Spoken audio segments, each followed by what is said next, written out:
तो चलिए बच्चों सेशन स्टार्ट करेंगे अपन। ऑडियो वीडियो क्लियर है तो कमेंट में लिखो बेटा, सेशन स्टार्ट करते हैं अपन।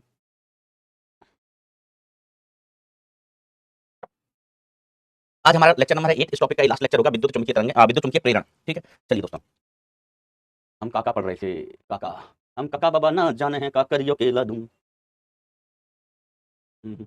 अन्योन प्रेरण पढ़ रहे थे बेटा हम। क्या पढ़ रहा था मैं? अन्योन प्रेरणम। परिणाल का के लिए पढ़ लिया था, पढ़ लिया था, पढ़ लिया था।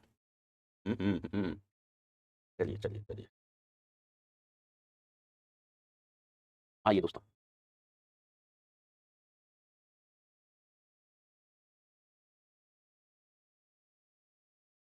अब देखो बेटा, अपन यहाँ पर एक टर्म की बात करते हैं जिसको कहते हैं युग्मन गुणांक। युग्मन गुणांक इंग्लिश में क्या बोलते हैं? Coupling coefficient. कपलिंग कोफिशिएंट, युग्मन गुणांक।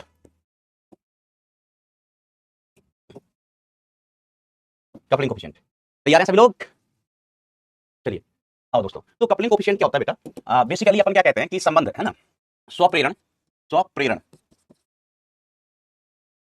गुणांक व अन्योन अन्योन प्रेरण गुणांक में संबंध। अन्योन प्रेरण गुणांक में रिलेशन। अन्योन प्रेरण गुणांक में रिलेशन। तो ये रिलेशन होता है बेटा, अपन लिखते हैं m is equal to m, अन्योन प्रेरण गुणांक is equal to k times root L1 L2, root L1 L2। ठीक है, ये संबंध होता है। L1 L2 दो कुंडलियों के स्व प्रेरण गुणांक हैं। m है अन्योन प्रेरण गुणांक। ठीक है, इस k को अपन क्या कहते हैं बेटा? k कहलाता है युग्मन गुणांक। युग्मन गुणांक। ठीक है, और जो k होता है बेटा, इसकी वैल्यू, k की वैल्यू होती है वो क्लोज्ड इंटरवल 0 से 1 के बीच में होती है।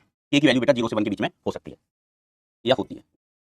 0 भी हो सकती है, 1 भी हो सकती है। ये बेसिकली हमें बताता है कि दो कुंडलियां हैं, इनके बीच में युग्मन कैसा है। अगर बहुत बेहतरीन युग्मन है ना, जैसे हमने कहा था कि एक बच्चा दूसरे बच्चे की चीटिंग कर रहा है, कॉपी कर रहा है, ठीक है, तो अगर बिल्कुल बगल बगल में बैठे हैं, बिल्कुल पास पास में बैठे हैं, एक बच्चा दूसरे के में लिख सके, दूसरा बच्चा पहले की कॉपी में लिख सके, इसका मतलब यहाँ पर परफेक्ट कपलिंग है। ठीक है, तो जब दो कुंडलियां इस तरीके से रखी हो कि उनका एक दूसरे पर प्रभाव मैक्सिमम हो, तो इसको अपन बोलते हैं परफेक्ट कपलिंग। और ऐसी कपलिंग के लिए अन्योन प्रेरण गुणांक का वैल्यू कितना होता है बेटा? सॉरी, युग्मन गुणांक का वैल्यू कितना होता है? 1 होता है। और दूसरा होता है इम्परफेक्ट कपलिंग। इम्परफेक्ट कपलिंग, ठीक है, कि एक बच्चे को इधर मुंह करके बैठा दिया कि तुम इधर लिखो कॉपी में, दूसरे बच्चे को बहुत दूर इधर मुंह करके बैठा दिया, अब कर लो चीटिंग, अब कर लो चीटिंग, तो अभी चीटिंग नहीं कर पाएंगे, इनके बीच में कोई कपलिंग नहीं है, तो इसको बोलते हैं इम्परफेक्ट कपलिंग। ठीक है, कि यहाँ पर एक का प्रभाव दूसरे पर बेटा होगा ही नहीं।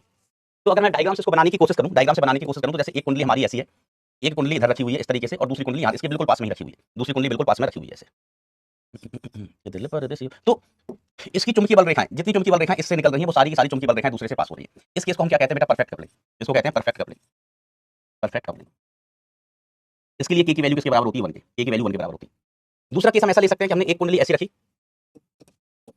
एक कुंडली ऐसे रखी और दूसरी कुंडली ऐसे रख दी, दूसरी कुंडली ऐसे रख दी, तो इससे जो चुंबकीय बल रेखा निकल रही है, तो एक भी चुंबकीय बल रेखा बेटा इसमें से पास नहीं हुई, एक भी चुंबकीय बल रेखा इसमें से पास नहीं हुई। दोनों के तल एक दूसरे के लंबवत है, दोनों के तल, एक ऐसे रखी हुई है नीचे, दूसरा इस तल में ऐसे रखी हुई है, तो इसकी चुंबकीय बल रेखा इसमें से नहीं गुजरेगी, नहीं गुजरेगी। तो इसको अपन क्या कहते हैं? Imperfect. Imperfect coupling. Imperfect coupling. इसके लिए k की वैल्यू कितनी होती है? 0। इसके लिए k की वैल्यू कितनी होती है बेटा? 0 होती है। तीसरा क्या है बेटा? इस तरीके से कुछ कुंडली रखी हो कि दूसरी कुंडली ऐसे रखी हुई है, ठीक है, तो इसकी कुछ चुंबकीय बल रेखाएं कुछ तो इसमें से पास करेंगी, कुछ पास नहीं करेंगी ऐसे। तो इसमें से जो चुंबकीय बल रेखाएं आ रही हैं नीचे वाली कुंडली में से, उसमें से कुछ तो इससे पास कर रही हैं, कुछ नहीं कर रही हैं, तो इसके लिए बेटा k की वैल्यू 0 और 1 के बीच में होती है। 0 और 1 के बीच में होती है इस केस के लिए। ठीक है, कितनी होगी वो सवाल में दिया जाएगा अगर ऐसा केस हुआ तो, k की वैल्यू कितनी है।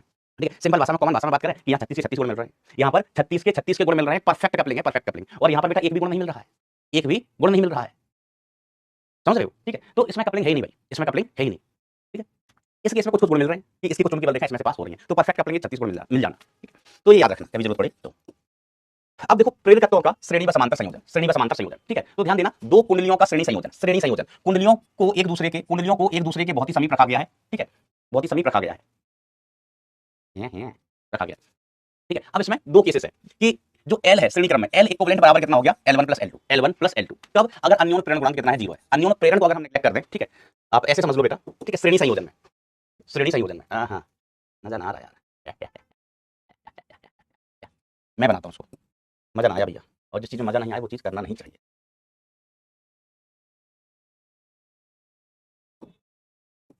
तो केस 1 श्रेणी संयोजन में अपन बात कर रहे हैं, किसमें बात कर रहे हैं? श्रेणी संयोजन में। ठीक है, यदि m बराबर 0, m बराबर 0, ठीक है, m बराबर अपन 0 ले लेते हैं, तो श्रेणी संयोजन में जो L इक्विवेलेंट होता है वो हम लिखेंगे L1 plus L2, L1 plus L2, और ज्यादा कुंडली है तो L3 प्लस L4। श्रेणी संयोजन में ये प्रेरकत्व जो होते हैं वो प्रतिरोधों के जैसे जुड़ते हैं, प्रतिरोधों के जैसे जुड़ते हैं, तो L equivalent is equal to L1 plus L2। अन्योन प्रेरण गुणांक को नेगलेक्ट कर दिया गया है। यहाँ पर क्या किया बेटा? अन्योन प्रेरण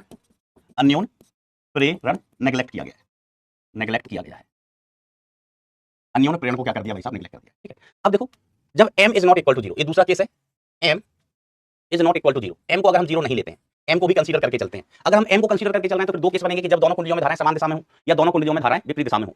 यार ऐसे मजा नहीं आएगा, मैं पूरा खुद से ही लिखता हूँ यार, पूरा खुद से लिखता हूँ। चाहिए क्या था, ये कुंडलियों का श्रेणी संयोजन। थोड़ा सा टाइम लग गया, कोई दिक्कत नहीं बेटा, लेकिन ना कंफ्यूजन नहीं रहना चाहिए पढ़ाई में। भले अपन को थोड़ा सा काम ज्यादा करना पड़ जाए, कोई दिक्कत नहीं काम करने में, जीवन काम करने के लिए ही होता है। तो देखो कुंडलियों का श्रेणी संयोजन, हम केस वन लेते हैं। केस वन में अपन क्या कह रहे हैं, अन्योन प्रेरण को नेग्लेक्ट किया है, अन्योन प्रेरण को नेग्लेक्ट किया है, ठीक है।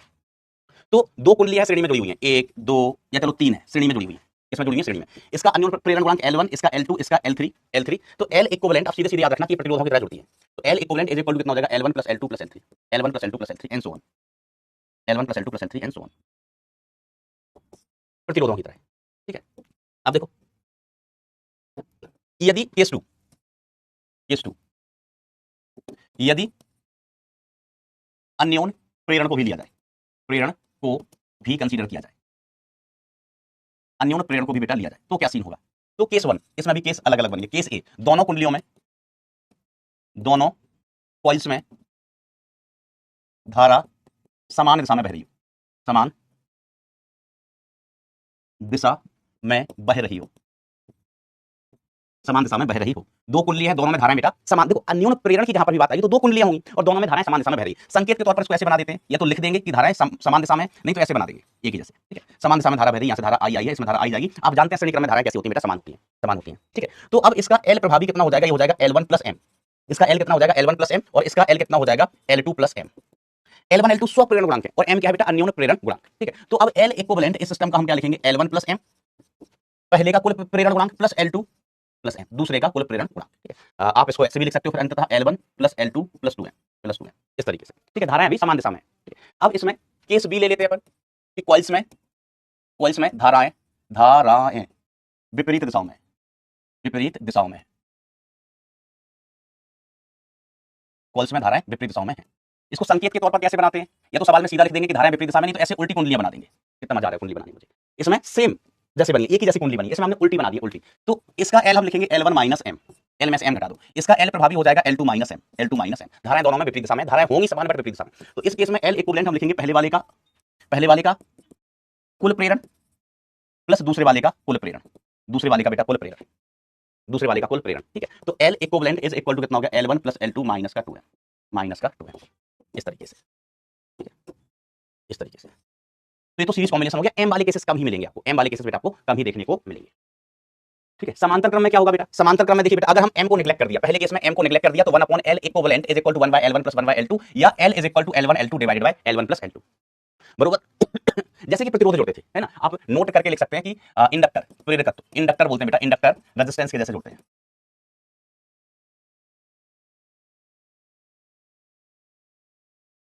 समांतर में 1/L1 + 1/L2, अगर M को भी कंसीडर करते हैं, M को भी कंसीडर करें तो 1/L equivalent equal to 1/L1 + M + 1/L2 + M, ठीक है। इस तरीके से लिख लेते हैं अगर M को भी कंसीडर किया जाए तो, लेकिन ज्यादातर केसेस में M को नेग्लेक्ट किया जाता है। फिर भी मैं आपको बता रहा हूं अगर M को भी कंसीडर किया जाए तो क्या किया जाएगा, क्या करेंगे।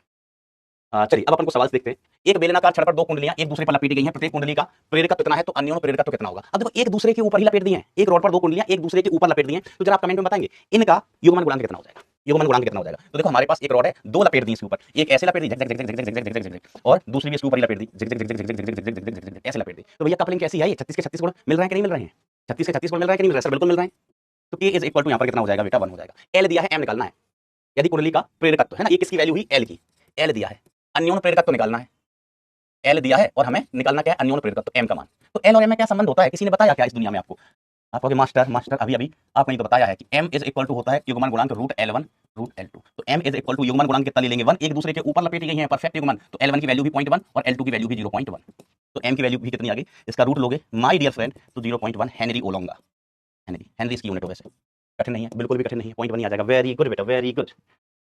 आइए, लोहे की करोड़ पर एक कुंडली को लपेट कर इसके ऊपर एक बार फिर उलटकर इस प्रकार लपेटा गया है कि करोड़ पर तारों की दो कुंडलियां कसकर लपेट दी गई हैं। इनके श्रेणी संयोजन में विपरीत दिशा में धारा प्रवाहित होती है।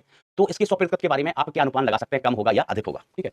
लोहे की करोड़ पर इसके ऊपर ही एक बार फिर पलटकर इस प्रकार लपेटा गया है कि करोड़ पर वह इनके श्रेणी संयोजन में विपरीत दिशा में धाराएं प्रवाहित होती हैं, विपरीत दिशा में धाराएं प्रवाहित होती हैं। तो देखो बेटा सिंपल सी बात है, जब धाराएं समान दिशा में धाराएं समान दिशा में है, हमें पता है समान दिशा में है, ठीक है, तब L इक्विवेलेंट बराबर क्या हो जाएगा सर, हमें पता है L इक्विवेलेंट बराबर हो जाएगा L1 + L2 + 2m और जब धाराएं विपरीत होंगी, धाराएं विपरीत होंगी, तब L इक्विवेलेंट बराबर कितना हो जाएगा, L इक्विवेलेंट हो जाएगा L1 + L2 - 2m। तो जब धाराएं विपरीत होंगी तो प्रेरकत्व तो घट जाएगा, ये हो जाता है श्रेणी समांतर। हम पढ़ चुके हैं। अब देखो और सवालों पर आएंगे अपन, लेकिन प्रेरकत्व में संचित ऊर्जा की बात करते हैं। प्रेरकत्व में संचित ऊर्जा, तो देखना बेटा हमारे पास कभी भी ना प्रेरकत्व होगा, प्रेरकत्व होगा, ठीक है, इसमें धारा आ रही है कितनी आई, ठीक है। अब देखो प्रेरकत्व का रोल कब होगा, जब धारा बदल रही हो, धारा बदल रही हो, ध्यान से सुनना, प्रेरकत्व का रोल कब आएगा बेटा, जब धारा बदल रही हो, या तो बढ़ रही हो या घट रही हो। तो हम धारा को बढ़ती हुई मान लेते हैं, धारा को हमने बढ़ता हुआ माना कि धारा इंक्रीज हो रही है, ऐसा हमने माना है।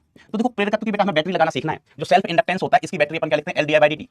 सेल्फ इंडक्शन के कारण E कितना होता है, सेल्फ इंडक्शन के कारण प्रेरित विद्युत भाग बल कितना होता है, LdI/dt, और म्यूचुअल इंडक्शन के कारण कितना होता है, MdI/dt। MdI/dt होता है कि नहीं होता है, सर होता है। सेल्फ फ्लक्स क्या लिखते हैं, सेल्फ फ्लक्स लिखते थे लाई, LI। म्यूचुअल फ्लक्स क्या लिखते थे, माई, MI, मुंबई इंडियंस, ऐसे लिखते थे, ठीक है। तो ये सारी चीजें अपन पढ़ चुके हैं।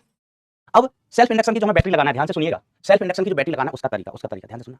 देखो प्रेरण, प्रेरित धारा क्या करती है, किस दिशा में होती है, तो हम कहते हैं कि परिपथ में जो भी हो रहा है उसका विरोध करती है, परिपथ में जो भी हो रहा है उसका विरोध करती है, ठीक है। अब यहाँ पर जो इंडक्टर है ना, तो इससे आएगा प्रेरण, प्रेरण का मतलब वही कि जो हो रहा है उसका विरोध होना, जो हो रहा है उसका विरोध होना, ठीक है। तो इसकी जो बैटरी है उसका मान तो हमें पता है LdI/dt है ना, इसको हटा के हम बैटरी लगा देंगे। ये जो है देखो स्लाइडर चलता था ना, अपन पहले तार को चला रहे थे, तो तार क्या बनता था, बैटरी, तार क्या बनता था, बैटरी। तो हम बाद में तार को हटा के बैटरी लगा देते थे, कितने की, वल्लभ भाई की, BLV की, ठीक है। अब यहाँ तार की जगह क्या है, कुंडली है, तार की जगह क्या, कुंडली, तो हम कुंडली को भी हटा के क्या करेगा, बैटरी लगाएगा। कुंडली को भी हटा के बेटा मैं बैटरी लगाएगा। अब बैटरी की पोलैरिटी डिसाइड करनी होती है कि कौन सा सिरा धन का, कौन सा सिरा ऋण का। जैसे यहाँ पर अपन V क्रॉस B करके डिसाइड कर लेते थे, V क्रॉस B करके डिसाइड कर लेते थे कि कौन सा सिरा धन का, कौन सा सिरा ऋण का, हमें यहाँ पर भी करना पड़ेगा वो काम, ठीक है। तो देखो कैसे डिसाइड करेंगे, इंडक्टर हमें बैटरी बनानी है, कितने की बनेगी बैटरी, तो ये तो हमें पता है कि सेल्फ इंडक्शन की जो बैटरी होती है वो LdI/dt की बनती है, LdI/dt। अब कौन सा सिरा धन का, कौन सा सिरा ऋण का, तो अब देखना कि यहाँ पर धारा बढ़ रही है, तो इंडक्टर को अच्छा नहीं लगेगा, इंडक्टर इसका विरोध करेगा और अपनी धारा इसके विपरीत भेजना चाहेगा। धारा इधर आ रही है, बढ़ रही है, तो अपनी धारा कहाँ भेजेगा, इधर भेजेगा।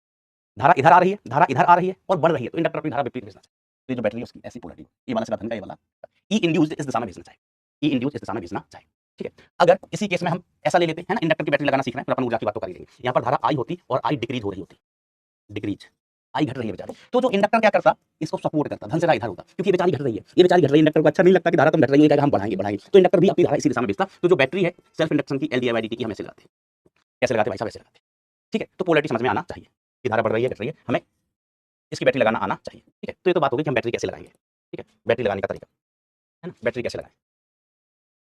चलो हम इसको यहाँ से हटा ही देते हैं, इसको कॉपी कर लिया, तुम ऊपर ही रहो, तुम्हारी हेडिंग हम मिटा देते हैं, नहीं हस्ती नहीं मिटाएंगे, सिर्फ हेडिंग मिटाएंगे, इसकी हेडिंग ही मिटाएंगे हम इसकी, और क्या लिख देंगे, सेल्फ इंडक्शन की बैटरी लगाने का तरीका। हेडिंग क्या है, सेल्फ इंडक्शन की, मतलब यस, सेल्फ इंडक्शन की बैटरी लगाने का तरीका, बैटरी लगाने का तरीका, सेल्फ इंडक्शन की बैटरी लगाने का तरीका। अब बैटरी लगा ली, अब हम ऊर्जा की भी बात कर लेंगे, दिन दहाड़े करेंगे बेटा ऊर्जा की बात। अरे तेरी कितने पापी लोग हैं, हाउ मच पापी आ रही हूँ, हम मिटाए तुम वापस आ गए, तुमको निश्चय नाबूद नहीं करते। तो इंडक्टर में संचित ऊर्जा इज इक्वल टू इंडक्टर पर किया गया कार्य, इंडक्टर पर किया गया कार्य, इंडक्टर पर किया गया कार्य, ठीक है। तो इंडक्टर में छोटी सी एनर्जी हम लिख रहे हैं du, इंडक्टर में छोटी सी एनर्जी du, तो इज इक्वल टू हमने कहा इंडक्टर पर छोटा सा आवेश आया dq इनटू इंडक्टर का e। आप देखो ये हमारे पास इंडक्टर है, तो इंडक्टर को हम भूल जाते हैं, इंडक्टर को लगा देते हैं बैटरी, कितने का EL is equal to LdI/dt, ये हमने बैटरी लगा दी, ठीक है। तो यहाँ पर विभवांतर कितना है, E इंटू एल, विभवांतर कितना बेटा E इंटू एल, और इस पर आवेश जा रहा है, कितना आवेश गया dq, ठीक है। तो dq आवेश को, जैसे कार्य क्या होता है, अगर कहीं आवेश q लेके जा रहे हैं जहां पर विभवांतर v है, आवेश हम q लेके जा रहे हैं जहां विभवांतर v है, तो कार्य क्या हो जाता है q इंटू v, कार्य क्या होता है q इंटू v। हम लिखे कि अगर छोटा सा आवेश जा रहा है, इसी जगह हम छोटा सा आवेश लेके जा रहे हैं dq, तो कार्य क्या हो जाएगा dq इंटू v, ठीक है। तो यहाँ पर भी बेटा हम क्या लिख रहे हैं, छोटी सी energy du is equal to inductor पर किया गया छोटा सा कार्य, तो du इज इक्वल टू कितना हो गया, du इज इक्वल टू आवेश कितना लेके जा रहे हैं भैया, छोटा सा आवेश लेके जा रहे हैं dq, कहां लेके जा रहे हो, ऐसी जगह जहां पर विभवांतर कितना है E इंटू एल, तो du इज इक्वल टू कितना हो गया dq, इसकी वैल्यू कितनी हुई LdI/dt, ऐसा हो गया, ऐसा हो गया। अब मैं इसको थोड़ा सा रीअरेंज करके लिखूं तो इसको ऐसे लिख दूंगा dq और dt को इसके साथ ले आओ, dq/dt को साथ ले आए, इधर क्या बचा है l और यहाँ क्या बचा है di, अब आप खुद ही बोलो dq/dt को क्या लिख दोगे सर, dq/dt को हम लिख देंगे i, तो i into l into di, तो du इज इक्वल टू कितनी हो गई Li इंटू di, हमें कुल ऊर्जा निकालना है, तो इसका समाकलन कर दो, तो du का इंटीग्रेशन कितना हो गया u, कितना हो गया u, तो u is equal to l constant है, i का डिफरेंशिएशन हो जाएगा i square upon 2, i square upon 2, तो u इज इक्वल टू कितना हो गया हाफ l i स्क्वायर। तो ये इंडक्टर में संचित ऊर्जा हो जाती है। ये क्या हो गया इंडक्टर में संचित ऊर्जा। और ये कौन सी ऊर्जा होती है बेटा, चुंबकीय ऊर्जा। ये जो ऊर्जा होती है चुंबकीय ऊर्जा। ठीक है, कैपेसिटर में जो एनर्जी होती थी जैसे हम क्यू स्क्वायर अपॉन 2c लिखते थे या हाफ सी वी स्क्वायर लिखते थे, ये कौन सी ऊर्जा होती थी बेटा कैपेसिटर में, ये होती थी विद्युत ऊर्जा। विद्युत ऊर्जा, आवेश के कारण जो ऊर्जा होती थी विद्युत ऊर्जा। यहाँ पर धारा बह रही है, इंडक्टर में क्या बह रही है धारा, तो धारा कारण जो ऊर्जा है चुंबकीय ऊर्जा। तो चुंबकीय ऊर्जा होती है इंडक्टर में और सूत्र होता है u बराबर half L I square, u बराबर हाफ एल आई स्क्वायर। तो बेटा इसको क्या करोगे, इसको याद रखना, दिन दहाड़े बीच चौराहे पर इसको याद रखना दोस्त। अब देखो अगला चीज, एक अंक आयतन में चुंबकीय ऊर्जा अथवा ऊर्जा घनत्व। ऊर्जा घनत्व, हम दोनों की ऊर्जा घनत्व की बात करेंगे। दोनों का मतलब किस किसकी, कैपेसिटर की भी और प्रेरक की भी। शायद कैपेसिटर की ऊर्जा घनत्व की बात हमने पहले भी की थी, कोई बताएगा कैपेसिटर का ऊर्जा घनत्व क्या होता है। फिलहाल हम इंडक्टर की ऊर्जा घनत्व की बात कर रहे हैं। तो u इज एक है ना इसके लिए जिंग जिंग जिंग जिंग जिंग जिंग, ये प्रेरकत्व है। तो इसका l बराबर कितना होता है, हम लिखते हैं mu naught n square a upon l। यही होता था बेटा प्रेरकत्व, जरा यस और नो बोलना। Mu naught n square a upon l, लंबाई। ठीक है, l क्या होती थी बेटा इसकी लंबाई, l इसकी लंबाई होती थी, n इसमें फेरों की संख्या। अरे धारा घनत्व नहीं पूछ रहे हैं, सेम ऊर्जा घनत्व, ऊर्जा घनत्व, ऊर्जा घनत्व। चलो मैं आपको बताता हूँ, याद रखना। तो अभी अपन ने लिखा है कि जो एनर्जी है, एनर्जी वो कितनी, हाफ एल आई स्क्वायर, जी master half L I square. अब क्या करें भैया, ऊर्जा घनत्व लिख रहा हूँ मोड़ा तू। और एक रिजल्ट और होता है बेटा, यहाँ हम बी के पदों में लिखेंगे।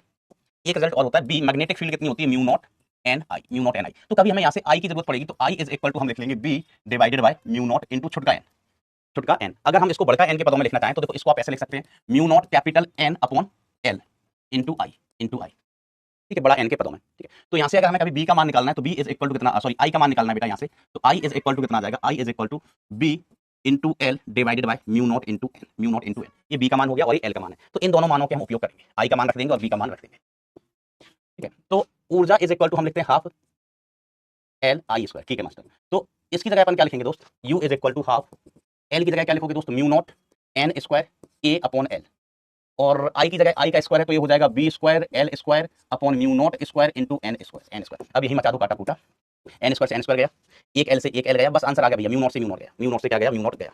तो अब देखो जो एनर्जी है यू, एक बची है कितनी, हाफ, हाफ। ठीक है, B naught square, sorry B square A into L upon mu naught, ऊपर से ए बचा, एल बचा, नीचे से एक म्यू नॉट बचा। ठीक है, तो एनर्जी को हमने क्या लिख लिया, B square upon two mu naught into A into L क्या हो जाएगा, वॉल्यूम हो जाएगा, क्या हो जाएगा बेटा, वॉल्यूम।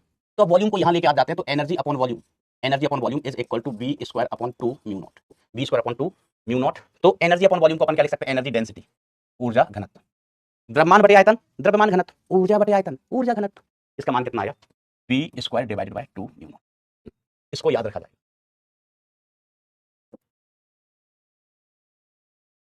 एनर्जी डेंसिटी कैपेसिटर में, इसको हम कह सकते हैं विद्युत ऊर्जा घनत्व, ये होती थी 1/2 epsilon not into E square. याद है, भूल गए सर, याद है। ये कैपेसिटर में, ये चुंबकीय ऊर्जा घनत्व, मैग्नेटिक फील्ड है ना, बी क्या है मैग्नेटिक फील्ड, तो चुंबकीय ऊर्जा घनत्व है, ई क्या है विद्युत क्षेत्र, तो ये विद्युत ऊर्जा घनत्व। तो ये दोनों ऊर्जा घनत्व आपको पता होना चाहिए, सूत्र डायरेक्ट सूत्र याद रखना। तो इसमें याद रखने वाली चीज ये नहीं है, याद रखने वाली चीज ये नहीं है, याद रखने वाली चीज यहाँ पर है, और ये हमने कैप्सूल में पढ़ा था बेटा, किसमें पढ़ा था, कैप्सूल में। ठीक है, तो कितने लोग इसमें चल रहे हैं, एक बार हम सब समझ जाए।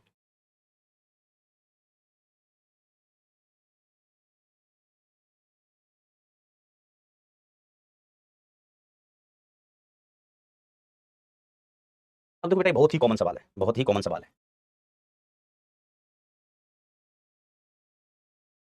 एक संपूर्ण परिपथ का एक भाग चित्र में दिखाया गया, किसी क्षण धारा का मान 1 एम्पीयर है और 10 की घात 2 एम्पीयर पर सेकंड की दर से धारा कम हो रही है, तो उस क्षण पर विभवांतर Vp माइनस Vq का मान क्या होगा, Vp माइनस Vq का मान क्या होगा। अब इसमें धारा किस दिशा में जा रही है बेटा, ये हमें बताया नहीं गया है, धारा किस दिशा में जा रही है बेटा, ये हमको बताया नहीं गया है, हम धारा की दिशा बेटा ये मान लेते हैं।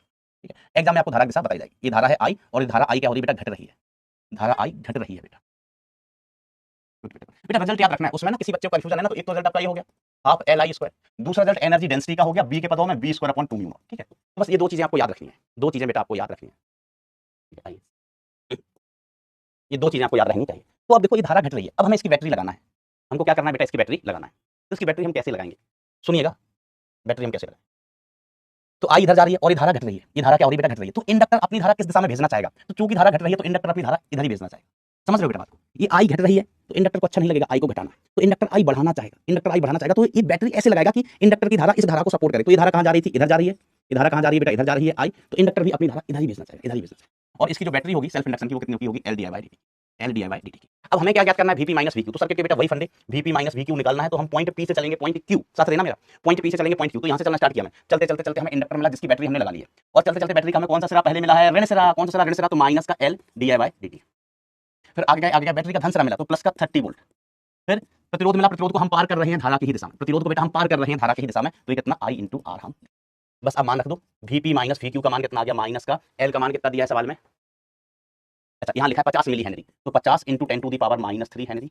करंट कितनी दी गई है 10, करंट परिवर्तन की दर, धारा इस दर से है ना, एम्पियर पर सेकंड, ये मान किसका हुआ, ये मान हुआ बेटा D I upon D T का, परिवर्तन की दौर है दौर, D I upon D T का मान 10 की घात 2 प्लस 30, प्लस आई का मान कितना 1, और आर कितना दिया गया है बेटा 2, आई का मान बेटा 1 एम्पियर है।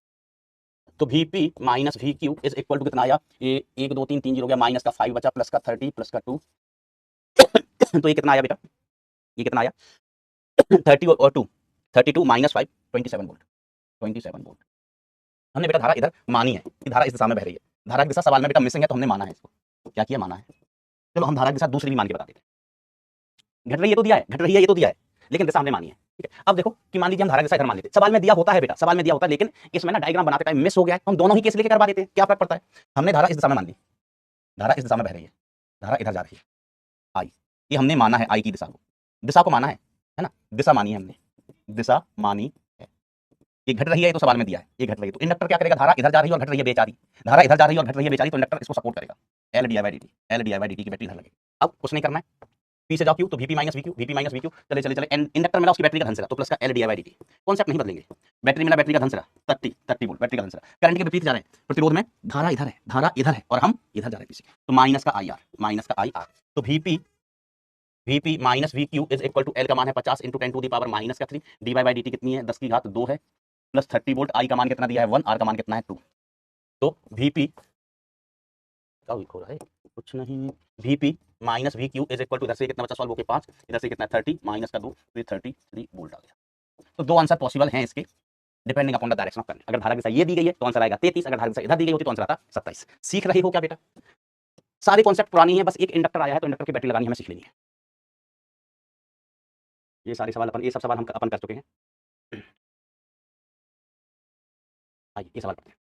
एक परिनालिका में कुल फेरों की संख्या तथा अनुप्रस्थ क्षेत्रफल नियत है, कुल फेरों की संख्या और अनुप्रस्थ काट का क्षेत्रफल नियत है, किंतु इसकी लंबाई एल को इसके फेरों के बीच की दूरी बदलकर परिवर्तित कर सकते हैं। परिनालिका का स्वप्रकृत तो किसके समानुपाती होगा, परिनालिका में कुल फेरों की संख्या और अनुप्रस्थ काट का क्षेत्रफल नियत रहता है, ओके ओके, किंतु इसकी कुल लंबाई को फेरों की संख्या बदल के परिवर्तित कर सकते हैं। तो देखो बेटा एल, कैपिटल एल, इसकी लंबाई एल को स्मॉल एल ले लेते हैं, क्या ले लेते हैं इसको स्मॉल एल, क्योंकि कैपिटल एल से तो अपन प्रेरकत्व को ही लिखते हैं, प्रेरकत्व को ही लिखते हैं, ठीक है। तो L is equal to mu naught N square A, sorry mu naught N square A upon L, A upon L हो गया। अब देखो भाई साहब क्या क्या नियत है, क्या क्या नियत है इसमें क्या क्या नियत है, वेरी गुड, लगभग 93%। क्या क्या नियत है, तो देखो बड़ा आसान सवाल है, कुल फेरों की संख्या तथा अनुप्रस्थ काट का क्षेत्रफल नियत है, मतलब मतलब ये और ये कांस्टेंट है, म्यू बचपन से ही कांस्टेंट है, म्यू जब पैदा हुआ था तो नर्स ने बोला था कांस्टेंट हुआ है, कांस्टेंट हुआ है। तो अब देखो बचा क्या हमारे पास, ऊपर वाली सारी चीजें कांस्टेंट, तो स्वप्रकृत तो एल समानुपाती हुआ 1/लंबाई के 1/लंबाई के, और सब तो नियत है, और सब नियत है, समझ गए बात को। देखिए सवाल कैसे आते हैं, अगला दो कुंडलियों P तथा Q कुछ दूरी पर रखी गई हैं, जब कुंडली P में 3 एम्पीयर की धारा प्रवाहित होती है तो कुंडली Q से इतना चुंबकीय फ्लक्स गुजरता है। ध्यान से समझना, सवाल पढ़ना महत्वपूर्ण है ये वाले में।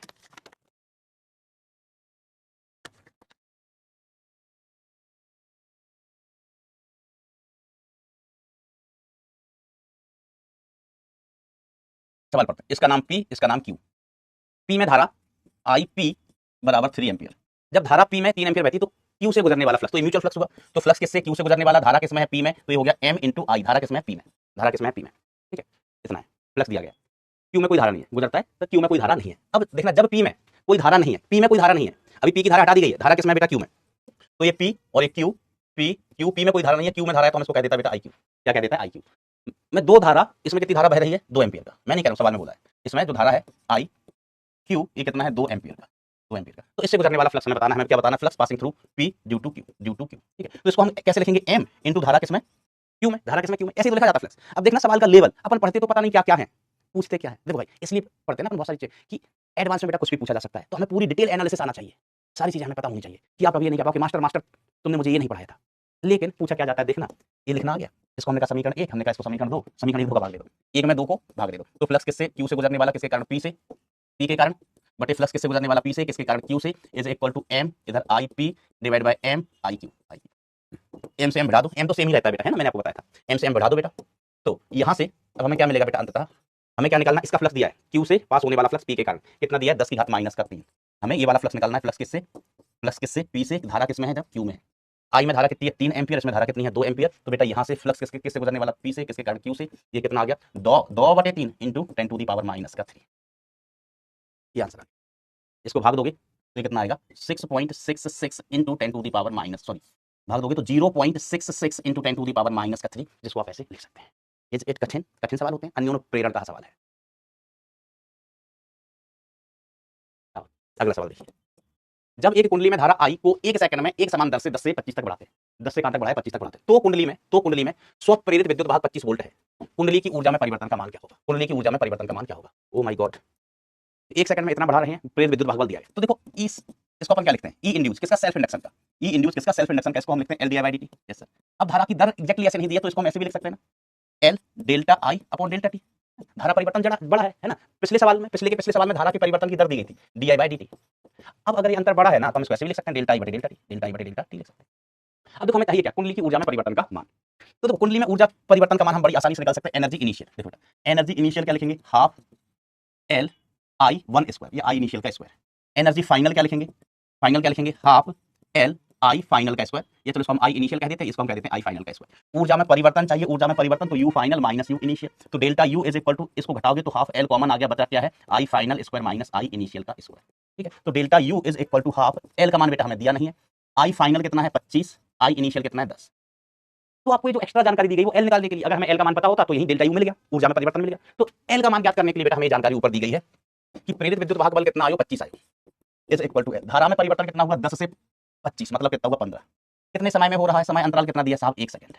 1 सेकंड, तो एल का मान कितना आ गया, एल का मान आ गया 5/3, 25/15 बोले तो 5/3, एल का मान हमने दिन धार यहाँ रख दिया 5/3, अब इसको आप सिंप्लीफाई कर लीजिए, हम ही करें और कौन करोगे, और कौन करेगा, 1/2, 1/2, एल का मान कितना 5/3, 25 का वर्ग 625 माइनस 10 525, 525, ठीक है, इसको सॉल्व कर लेना जो भी आ जाए, तो delta U is equal to 525, अच्छा 25 का वर्ग 525 ही होता होगा ना, इतना ही होता होगा, देख लेना आंसर, मेरी कोई कैलकुलेशन में प्लस माइनस तो नहीं किया भाई मैंने, तो देखो ध्यान से सुनना कि जैसे आपको किसी हमको समझ नहीं आया ये कहां से, बेटा हमने डेरिवेशन बताया है, डेरिवेशन बताया, जरूरत नहीं पड़ती आपको, यू पता होना चाहिए यू का सूत्र क्या है, यू का सूत्र कितना हमने यही तो बताया थ्योरी में, आप L I square, energy density कितनी बताइए, इसके सूत्र का काम आएगा, एनर्जी डेंसिटी का सूत्र इस चैप्टर में तो काम नहीं आएगा, अगला जो चैप्टर है विद्युत चुंबकीय तरंग है उसमें भूत काम आएगा, कितना काम आएगा, भूत काम आएगा, भूत। आइए अगला सवाल आपके सामने प्रस्तुत है, आइए वेरी गुड, आपके सामने प्रस्तुत है, मैं कमेंट खुले छोड़ दूं, इधर उधर की बातें तो नहीं करोगे, आई लव यू तो नहीं खेलोगे बेटा, बेटा देखो मैं मना नहीं करता हूं कि आई लव यू मत खेलना जीवन में, खेलना हर चीज की एक उम्र होती है, हर चीज की एक उम्र होती है, सब खेलते हैं, कृष्ण भगवान ने खेला था आई लव यू, लेकिन पहले पढ़ाई लिखाई करें, फिर आओ, समान लंबाई एल की दो लंबी समाक्षीय प्रणालिकाएं हैं, आंतरिक एवं बाह्य कुंडलियों की त्रिज्याएं इतनी है, प्रति इकाई लंबाई में फेरों की संख्या इतनी है, अन्योन्य प्रेरकत्व का अनुपात क्या होगा, अब देखो प्रति इकाई लंबाई में फेरों की संख्या दी गई है n1 n, ठीक है, लंबाइयां समान है, तो देखो हम l इज इक्वल टू क्या लिखते थे, mu naught n square area divided by l, ठीक है, डिवाइड बाय l, इसको हम स्मॉल n के पदों में लिखें तो म्यू नॉट, ठीक है, ये n स्क्वायर मतलब mu naught n into l का whole square into a divided by l, ठीक है, क्योंकि कैपिटल n कुल फेरों की संख्या को हम लिख सकते हैं स्मॉल n इंटू l, तो यहाँ से स्मॉल n के पदों में इसका मान आ जाएगा mu naught n square a into l, इसको सिंप्लीफाई करेंगे तो म्यू नॉट छोटा n स्क्वायर एरिया इंटू लंबाई, ये याद रखने का था, मैंने आपको बताया था कि एक ही रिजल्ट है, इक्वल फेरों की संख्या के पदों में, एक इकाई लंबाई के फेरों के पदों में। अब देखो बेटा दो प्रणाली है, तो एक का एल हमने बोला L1, दूसरे का एल हमने बोला L2, अब मुझे बताने की जरूरत नहीं है, गड़बड़ मत कर देना, दोनों के लिए लिखो, क्षेत्रफल भी लिखना है, त्रिज्याएं दी गई हैं तो क्षेत्रफल कितना हो जाएगा, एरिया कितना हो जाएगा पाई आर स्क्वायर, लिखो बेटा, 6:60 को समय है हमारे पास, आंसर आना चाहिए, कोई गलत नहीं करेगा, कोई गलत नहीं करेगा, कद्दू आई लव यू लिखाने से नहीं होगा, आई लव आई आज पहले दिन है क्लास का, पढ़ाई करो पढ़ाई, आंसर लाओ सवाल का,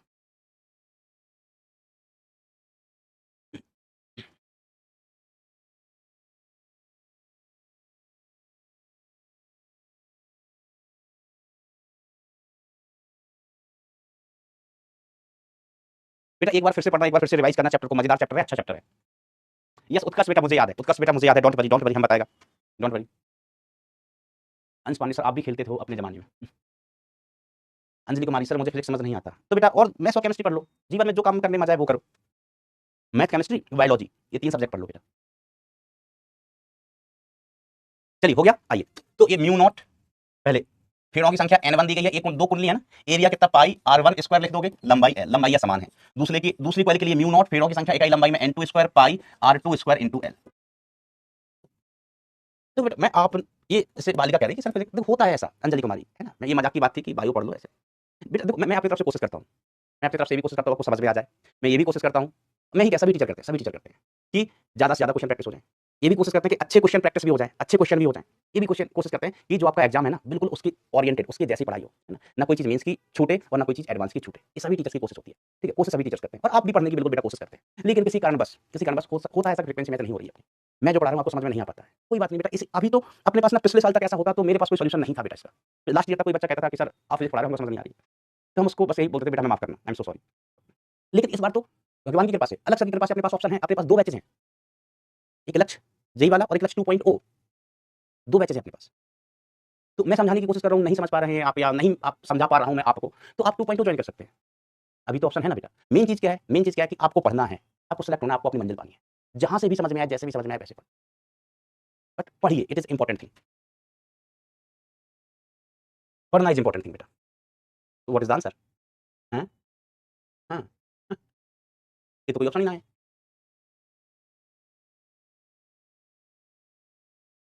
oh my God! I am so sorry भैया, ये ध्यान देना, अन्योन्य प्रेरकत्व तथा स्वप्रेरकत्व का अनुपात ज्ञात करना है। Oh my God! I am so sorry, I am so sorry. Option wrong नहीं है भाई, हम सवाल गलत पढ़ लिए रहे भाई। आपसे क्या पूछा गया है, अन्योन्य प्रेरकत्व और स्वप्रेरकत्व। तो बेटा इसमें एक चीज का ध्यान देना, एक कुंडली हमारे पास बड़ी है और दूसरी कुंडली छोटी है, दूसरी कुंडली कैसी है बेटा, छोटी है, ठीक है। तो एल में तो कोई दिक्कत नहीं है, आंतरिक कुंडली का अन्योन्य प्रेरकत्व स्वप्रेरकत्व किसका, आंतरिक का, तो एल किसका, आंतरिक वाली, आंतरिक वाली, तो म्यू नॉट आंतरिक कुंडली में n1 का स्क्वायर, आंतरिक की त्रिज्या पाई r1 स्क्वायर इनटू l, ठीक है, ये आंतरिक के लिए दिया गया। और जब अपन m लिखते हैं ना बेटा, m म्यूचुअल इंडक्टेंस, तो हम म्यू m बराबर क्या लिखते थे, mu naught n1 n2 divide by area किसका, स्मॉल वाली का, अपॉन l, ऐसा ही लिखते थे, हाँ सर ऐसे ही लिखते थे। अब इसको हम इसके पदों में लिख सकते हैं, म्यू छोटे n1 में n1 n2 एरिया किसका, स्मॉल वाले का इनटू l लंबाई, ठीक है, म्यू n स्क्वायर की जगह n1 n2 एरिया किसका, छोटे वाले का इनटू l, ऐसे लिख के बताया था, एरिया किसका स्मॉल का, कैपिटल n1 कैपिटल n2 की जगह स्मॉल n1 स्मॉल l2 आ गया, n2 आ गया, l से गुणा कर दिया, समझ गए। तो m किसका, जो m है वो दोनों का बराबर ही होता है, ठीक है। तो हम लिखेंगे mu naught n1 n2 area किसका लेते हैं, ध्यान देना, जो सूत्र आया था उसमें हम एरिया लेते थे बेटा स्मॉल वाली का, किसका एरिया लेते थे, स्मॉल वाली का, तो पाई r1 स्क्वायर आंतरिक वाली का इनटू l। अब भाग कर दो बेटा, l से l गया, s से गया और म्यू नॉट से म्यू नॉट गया, एक n1 से एक n1 गया, तो n1 upon n2 is the correct answer, n1 upon n2 is the correct. Be careful दोस्तों, ठीक है। पूछा गया है अन्योन, ओ माय गॉड, अभी भी आंसर नहीं आया, ये आंसर नहीं है भाई, पूछा गया है सवाल में m अपॉन l किसका, इनर वाले का, m अपॉन l पूछा गया, तो ये होगा n2 upon n1। Oh my God, हम तो एग्जाम में गलती कराते हैं, इनको बोलते हैं सिली मिस्टेक्स। पूछा गया है m अपॉन l, हमने निकाल लिया था l अपॉन m को पलटो, हम एग्जाम में गलत कराते भाई।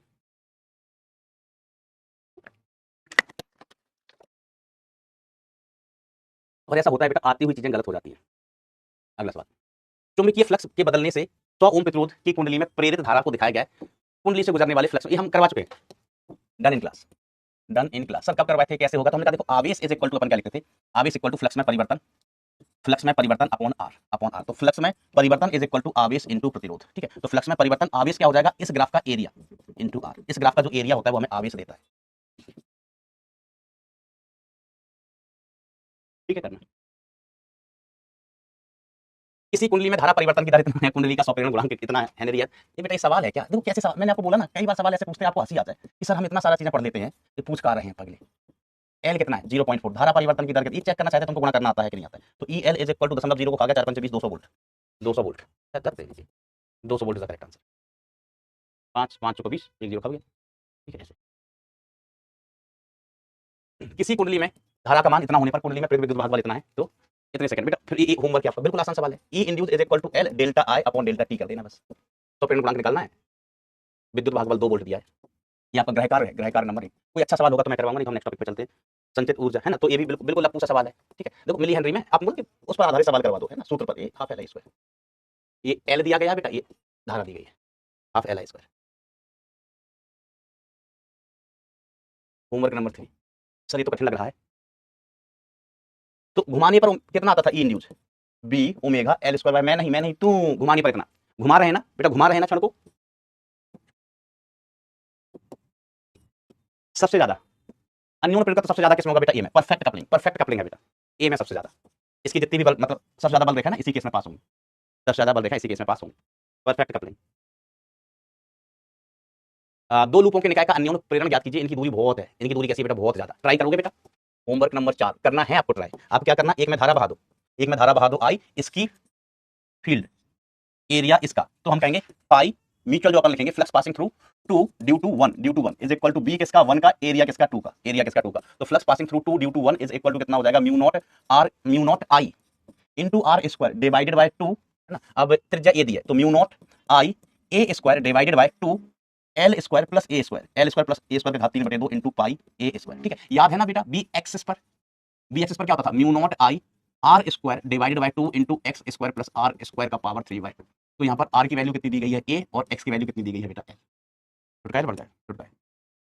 बाद में बेटा ए का मान बहुत कम है एल से, तो ए को नेग्लेक्ट कर देना, यहाँ पर जो ए है ए को आप नेग्लेक्ट कर सकते हो, ए को नेग्लेक्ट कर देना, आंसर मिल जाएगा। ठीक है, फिर यहाँ से जो भी आएगा 5 passing through 2 due to 1 is equal to M I से तुलना करना, ये सवाल जरूर करना। अब तो हो ही गया बेटा, सवाल हो ही गया सवाल, इसको हम नेग्लेक्ट कर देंगे तो देखो कितना आंसर आ गया, पाई ए की पावर 4, ए की पावर 4 आएगा। ठीक है, म्यू नॉट पाई ए की पावर 4, नीचे कितना बचा 2 और एल की पावर 3, 2 एल की, फोर्थ वाला ऑप्शन आंसर आ जाएगा। दिख गया बेटा, अब तो काय का होमवर्क है, अब तो काय का होमवर्क, बस आई को हटा दो, बचा हुआ सारा चीज क्या है, एम है, एम। तो ऊपर म्यू नॉट पाई ए स्क्वायर, तो म्यू नॉट पाई ए की पावर 4, ए की पावर 4, नीचे ए को नेग्लेक्ट करो तो एल की घात 3 बचेगा, तो 2 इंटू एल की घात 3, 2 इंटू एल की घात 3। अब ये होमवर्क कुछ बताई नहीं। ये सवाल बढ़िया है, इसको ट्राई करना हम बताएंगे, है ना। होमवर्क नंबर 5 है, मैंने लिख दिया पहली ट्राई, मतलब हम इसको तो निश्चित तौर पर डिस्कस करेंगे, लेकिन कोशिश करना, हमें तार की लंबाई बतानी है। तो कितनी लंबाई का तार, कितनी लंबाई का तार, एल नॉट परिनालिका की लंबाई नहीं है, एल नॉट ध्यान देना, तार की लंबाई, एल नॉट लंबाई, और अच्छा एल नॉट परिनालिका की लंबाई है, हमें ज्ञात करना है तार की लंबाई, तार की लंबाई ज्ञात करना। इसमें कॉमन सेंस ज्यादा है, क्योंकि एल का तो हम सूत्र जानते हैं ना, mu naught N square area divided by what, L, L परिनालिका की लंबाई होती है, तो परिनालिका की लंबाई एल नॉट, हमें ये तार की लंबाई ज्ञात करनी है कि कितनी लंबाई का तार बनाना पड़ेगा। मतलब ये को गायब करना पड़ेगा, ये को गायब करना पड़ेगा, दिमाग लगाना। सिर्फ कॉमन सेंस का सवाल बचा, फिजिक्स नहीं है, फिजिक्स नहीं है। मैं हिंट दे दूं कि एक फेरे के लिए आवश्यक तार की लंबाई कितनी होगी, 2 पाई आर। एक फेरे के लिए 2 पाई आर तार की लंबाई चाहिए, एक फेरे के लिए हमें कैपिटल एन फेरे बनाना है, कोशिश करना। राजीव कह रहे हैं सर आप एनसीईआरटी बुक से क्वेश्चन नहीं करवाते हो, बेटा सारी जगह के ना बेहतरीन बेहतरीन क्वेश्चन ढूंढ के हम आप करवाते हैं। इसमें आपको एचसी वर्मा से लेके सिंगेस से लेके एरोडोप से लेके, है ना, एनसीईआरटी तो ऑब्वियसली कॉन्सेप्चुअल किताब है, तो सारे क्वेश्चन होते हैं सभी जगह के ना, ऐसे क्वेश्चन जिससे आप कुछ सीख सको। सर आपकी कितनी एक्स है अभी, याद नहीं बेटा, और दोस्त पागल, हम साधु आदमी, साधु, अपने जीवन में कोई एक्स नहीं होता है, कोई एक्स नहीं होता अपने जीवन, जिससे एक बार दोस्ती की तो जिंदगी भर दोस्ती निभाते हैं। एक्स क्या होता है, तुम गधे हो। एल आर परिपथ, एल आर परिपथ, जैसे बेटा आरसी परिपथ हुआ करता था, ऐसे ही अब एल आर परिपथ और बहुत ही इंपॉर्टेंट होता है, वेरी वेरी आई, दोनों के लिए, बोर्ड के लिए भी और जेई के लिए भी। क्या पूछते रहते हो तुम, एल आर परिपथ, एल आर परिपथ बेटा बहुत। तो इसमें भी दो केस होते हैं, केस 1 एल आर ग्रोथ परिपथ, है ना, इसको अपन चार्जिंग भी कह सकते हैं, चार्जिंग परिपथ। मतलब इसमें बैटरी होगी, जैसे आरसी परिपथ होता था ना, बैटरी होगी और हम धारा देंगे, है ना, बैटरी होगी और ऊर्जा हम देंगे। दूसरा केस होता है ना, इसका फोटो इस तरह, एल आर का मतलब क्या होगा, मास्टर, एल होगा, आर होगा मतलब इंडक्टर है, और रेजिस्टेंस है, और साथ में क्या होगा, एक बैटरी होगा। ठीक है, बस हमें इनकी डिटेल एनालिसिस करनी है। दूसरा कौन सा, case 2 L R decay circuit, है ना, आप कैपेसिटर से अगर तुलना करो तो इसको डिस्चार्जिंग सर्किट भी कह सकते हैं, डिस्चार्जिंग परिपथ। मतलब ऊर्जा किसमें संचित होती है, इंडक्टर में बेटा ऊर्जा स्टोर होती है। प्रतिरोध में कभी आपने ऐसा सुना कि प्रतिरोध में संचित ऊर्जा क्या हुई, नहीं बेटा, प्रतिरोध में ऊर्जा संचित नहीं होती, प्रतिरोध ऊर्जा को बर्बाद करता है, पगला है प्रतिरोध। ऊर्जा कैपेसिटर में संचित होती है और इंडक्टर में संचित होती है, आर क्या करता है, बर्बाद करता है। तो हमने आरसी परिपथ पढ़ा, आरसी परिपथ जिसमें सी ऊर्जा संचित करने के लिए, आर बर्बाद करने के लिए। तो किसी भी पॉजिटिव आदमी के साथ हमेशा एक नेगेटिव चीज जुड़ी होती है, कैपेसिटर ऊर्जा संचित करता है, अब ऊर्जा संचित की तो बर्बाद कौन करेगा, रेजिस्टेंस करेगा। एल आर परिपथ, एल ऊर्जा संचित करेगा, एल ऊर्जा इकट्ठी करेगा, ऊर्जा जमा करेगा, अब बर्बाद करने वाला भी तो चाहिए, तो बर्बाद कौन करेगा, आर ही करेगा। तो इसलिए क्या आर सी सर्किट पढ़ते हैं और एल आर सर्किट पढ़ते हैं, आर सी सर्किट पढ़ते हैं, एल आर सर्किट दोनों ही पढ़ते हैं, और बर्बाद करने के लिए, ऐसा समझ रहे हो। इसीलिए तो बेटा हर आदमी की शादी करा दी जाती है। सुधरे हुए तुमको बर्बाद कौन करेगा? आओ, तो इसमें क्या होगा बेटा, सिर्फ इंडक्टर होगा और रेजिस्टेंस होगा। इसके पास ऊर्जा होगी, बर्बाद करेगा, ये बर्बाद करेगा। एक एक करके आओ पढ़ते हैं, दोनों को सल्टाते हैं। Case one L R growth circuit. C K T का मतलब हो गया सर्किट। बहुत आसान बेटा, बिल्कुल जैसा आरसी सर्किट पढ़ा था बिल्कुल वैसा ही है। तो हमने कहा ध्यान से देखिएगा, ये ई का है, ई का सर ये इंडक्टर इंडक्टर कंडक्टर नहीं, पढ़ाई लिखाई करो नहीं तो कंडक्टर फिर तुम ही बनोगे, और कंडक्टर बनना सबसे डिफिकल्ट काम है बेटा इस दुनिया में। हाँ, हमने देखा है हमारे यहाँ जितनी भी प्राइवेट बसें चलती, सरकारी तो बसें चलती नहीं है हमारे, प्राइवेट चलती है। इसमें धारा बह रही है। अब एक चीज बताओ, एल आर ग्रोथ सर्किट है तो धारा बढ़ रही होगी या घट रही होगी? धारा बढ़ रही होगी या घट रही होगी? जल्दी से बोलो। तो हम कहेंगे ग्रोथ सर्किट है, एल आर ग्रोथ सर्किट है तो धारा बढ़ेगी, धारा इंक्रीज होगी। ठीक है, इंक्रीज क्यों? हम ऐसा क्यों सोच रहे हैं सर, इंडक्टर की बैटरी लगाना है ना, धारा इधर जा रही है और धारा बढ़ रही है, धारा बढ़ रही है तो इंडक्टर इसका विरोध करेगा। तो इंडक्टर अपनी बैटरी कैसे लगाएगा? ऐसे धारा का विरोध करते हुए। धारा तुम इधर आ रही हो, हाँ बढ़ रही हो, हाँ हम अपनी धारा इधर भेजेगा, तीर से तीर कैंसिल कर देगा, हम तुम्हें बढ़ने नहीं देगा। तो इस तरीके से हम इंडक्टर की बैटरी लगा देंगे बेटा, L D I by D, L D I by okay. Loop लो, एक ही हथियार है बेटा हमारे पास, लूप लो, लूप का नियम इधर लगाते हैं। लूप लो, एक ही हथियार है भाई, और हमें निकालना क्या होगा? धारा as a function of time, धारा as a function of time. आइए लूप लगाते हैं, यहाँ से चलना सर्किट। देखो इंडक्टर कितना आसान हो गया हमारे लिए, इंडक्टर की जगह हम क्या कर दिए? बैटरी लगा दी, खत्म बात। इंडक्टर नहीं इस्तेमाल, इंडक्टर की जगह क्या लगा दी? बैटरी। तो इधर से चले चले चले, धन का सिरा पहले मिला, L D I by D. फिर प्रतिरोध मिला, प्रतिरोध में धारा कितनी आई? सीरीज में है आई आर, आई आर। घूम के गया घूम के गया घूम के गया, बैटरी का माइनस का, जहाँ से चले वहीं पहुंचे, इक्वल टू जीरो। लूप लो में आप तो एक्सपर्ट हो गए सर, अब हम तो जिंदगी में ही एक्सपर्ट हो गए, जिंदगी में ही एक्सपर्ट हो गए। हम कहेंगे वेरी गुड बेटा, very good. D I, D T कौन लिखेगा? डी टी कौन लिखेगा? तो यहाँ से D I upon E minus I R, E minus I R is equal to 1 upon L D T, 1 upon L D T. अब हम इसका समाकलन करेगा, क्या करेगा? समाकलन। तो ये ग्रोथ सर्किट है बेटा, इसका मतलब शुरुआत में धारा, मतलब टाइम टी बराबर 0 पर धारा 0 होगी, और टाइम टी बराबर टी पर धारा मान लीजिए बढ़ के कितनी हो गई? आई। धारा बढ़ रही होगी समय के साथ, ग्रोथ सर्किट है। अब धारा बढ़ना कहां से शुरू करेंगे? हम क्या 0 से मान लो, शुरुआत में धारा कितनी? 0। तो अगर सवाल में कहीं दी गई होती कि टी बराबर 0 पर धारा 5 एम्पीयर है, अगर मान लो ऐसा बोला जाता तो फिर हम लिमिट लगा देते 5 से आई, लेकिन शुरुआत में धारा 0 ही लेके चलते हैं। अब इसका इंटीग्रेशन करो भैया, तो log of E minus I R, E minus I R divided by minus का आर, लिमिट 0 से लेके आई तक is equal to T by L, T by L, limit 0 से लेके टी तक, 0 से लेके टी तक। अब इसको इधर लेके आ जाओ, सिंप्लीफाई करना है, लिमिट लगा, तो log of E minus I are, मैं डायरेक्ट लिमिट लगा दूं, अब तो बड़े हो गए हो ना, अब तो बड़े हो गए हो ना बेटा। तो हमने लिखा लॉग के अंदर ऊपर वाला लिमिट माइनस नीचे वाला लिमिट, फिर लॉग की प्रॉपर्टी लगा दी है, लॉग की प्रॉपर्टी लगा दी। अब तो बड़े हो गए ना बेटा लॉग ऑफ खेलने में, लिमिट लगाने में। तो log of E minus I R minus log e, minus log e, तो log e minus I R upon log of e, और इधर से क्या बचा है? माइनस का T by is equal to minus का R T by L, R T by L.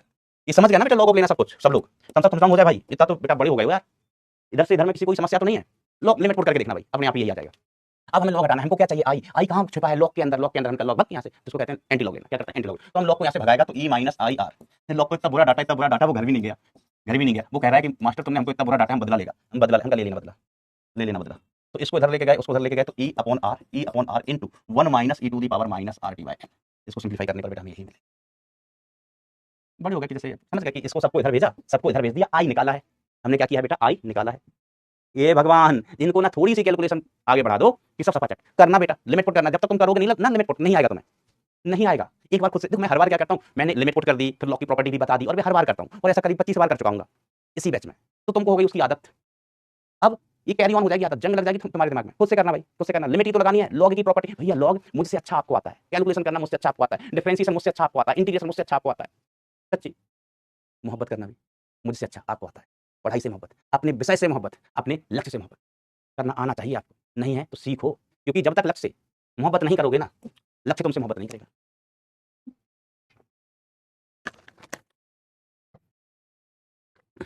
एक पूछ रहा है सर ई कहां से आ गया, और नाम लिखा है अपना आईआईटी खड़गपुर। अरे गधे बेटा, इंटीग्रेशन अभी गणित में आपने इंटीग्रेशन अभी नहीं पढ़ी भाई। ई एक पूछ रहा है आईआईटी खड़गपुर लिख के कि सर ई कहां से? बेटा ये बैटरी का विद्युत भाग बल दिया है, बैटरी का विद्युत भाग बल दिया है। तो बेटा अभी वो शुरू हो जाएगा। ये देखो 1 अपॉन एक्स के जैसा है ना, ऐसा होता है ना, 1 अपॉन 2 माइनस 3x होता है ना, 1 अपॉन 2 माइनस 3x। तो इसका इंटीग्रेशन क्या होता है बेटा? लॉग ऑफ ये 1 अपॉन x के जैसा है, तो log x का इंटीग्रेशन होता है, सॉरी 1 अपॉन x का इंटीग्रेशन होता है log x 2 minus 3x, 1 upon 2 minus 3x। ये 1 अपॉन x के जैसा है, तो इसका इंटीग्रेशन होता है log ऑफ 2 माइनस 3x।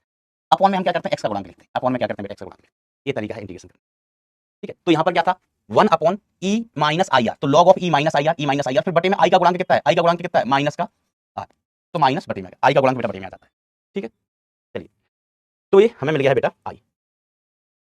बस आई मिल गया, बहुत बढ़िया बहुत बढ़िया। सर कोई हमें वीएल बताएगा, वीएल कितना आएगा, हम वीएल निकालना चाहें तो उनका वीएल चाहिए तुमको, तो ये हो जाएगा L D I by D T हो जाएगा। किसी ने कहा कि सर वी आर बताओ प्रतिरोध के स्लोप पर विभवांतर, तो हमने कहा तो और आसान है, ये तो आई आर हो जाएगा सीधे सीधे, I into R, I into R, ठीक है, आई आर सीधे सीधे यहाँ से। अगर कोई कहे वीएल क्या इंडक्टर के स्लोप के मध्य विभवांतर, तो L D I by D T I का मान हमारे पास है, ये सब कर लेंगे। कोई कहे वी आर, तो हमने कहा आई आर होता है प्रतिरोध के स्लोप के मध्य विभवांतर, प्रतिरोध के स्लोप के मध्य विभवांतर, ठीक है। आप इसमें ऐसे भी लिख सकते हैं कि V L plus V R, V L plus V R is equal to E, simple सी बात है ना भाई, श्रेणी में जुड़े हुए हैं, तो इसके स्लोप का मध्य विभवांतर प्लस इसके स्लोप के मध्य विभवांतर बराबरी, कोई दिक्कत वाली बात नहीं आने, ठीक है। अब देखो एनालिसिस है ना, हम कहें t बराबर 0 पर, t बराबर 0 पर, सुने ना, t बराबर 0 पर i का मान कितना आ जाएगा, तो i का मान कितना, e upon r into 1 minus e to the power minus r by l into t की जगह 0 रखो भाई साहब, t की जगह क्या रख दो भाई साहब, 0 रख दो, एकदम दिन दहाड़े बिना शर्माए, तो 0 हो गया, i का मान कितना आ गया 0, होना भी चाहिए, हमने लिमिट भी यही लगाई थी कि t बराबर 0 पर i 0 है, t बराबर 0 पर i 0 है, i 0, अगर i 0 है तो इसका मतलब क्या हुआ, ये ओपन परिपथ होगा, ओपन सर्किट, खुला परिपथ। अगर किसी परिपथ में धारा शून्य, इसका मतलब वो किसकी भांति व्यवहार कर रहा है, खुला परिपथ की भांति। तो हमारे पास इंडक्टर था, ये प्रतिरोध था, यहाँ पर बैटरी थी, यहाँ पर क्या थी बेटा, बैटरी। तो t बराबर 0 पर, t बराबर 0 पर अपन क्या कर रहे हैं, ये इंडक्टर को खुला परिपथ बना दो, इंडक्टर को क्या बना दो बेटा, खुला परिपथ, क्योंकि धारा 0 है, धारा 0, तो अपन क्या करेंगे, क्या चेंजेस है, इंडक्टर को अपन क्या कर देंगे, इंडक्टर को अपन खुला परिपथ बना देंगे, खुला परिपथ, t बराबर 0 पर, t बराबर 0 पर, थैंक यू सो मच।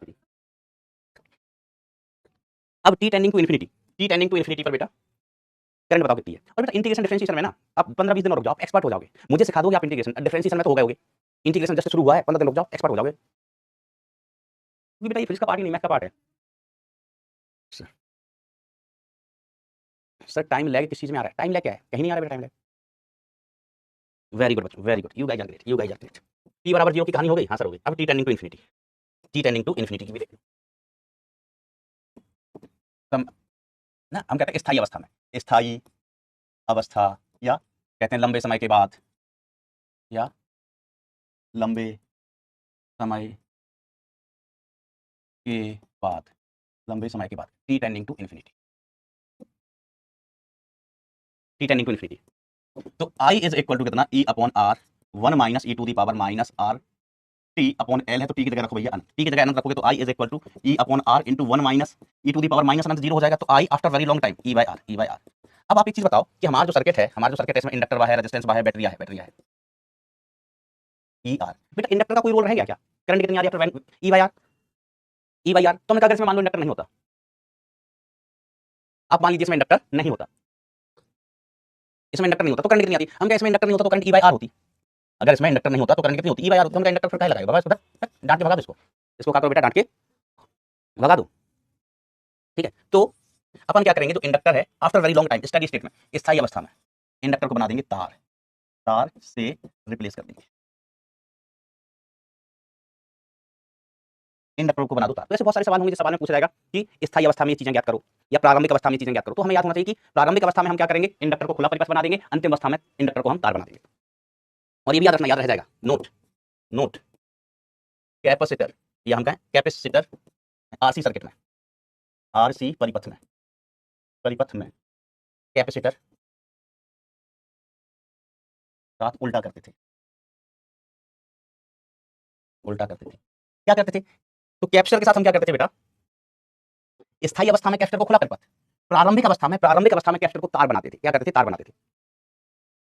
अब देखो बेटा, पहले इसका मतलब है, इसका महत्व भी है, जैसे मैं ये भूल जाता हूं, मैथमेटिकली तो हम चेक कर लिए, लेकिन एग्जाम में जब क्वेश्चन आएगा तो हम इतनी सारी कैलकुलेशन करके थोड़ी ना देखेंगे कि क्वेश्चन बनाएंगे फिर इंटीग्रेट करेंगे, फिर चेक करेंगे, नहीं, मैं भूल जाता हूं, या टाइम ज्यादा लगता है इंटीग्रेशन में, और मैं भूल जाता हूं कि कब तार बनाना था, कब खुला परिपथ, कब तार बनाना है, कब खुला परिपथ बनाना है, और फिर कंफ्यूजन अलग से कि आरसी सर्किट में ऐसा करते थे कि एलआर सर्किट में ऐसा करते हैं, आरसी सर्किट में ऐसा करते थे या एलआर सर्किट में ऐसा करते हैं। तो सुनो, हमें एलआर का याद है, ध्यान से सुनना, अगर याद रखने का तरीका अच्छा लगे तो अपनी पीठ थपथपा लेना, लेकिन एक तब पाओगे जब ध्यान से सुनो।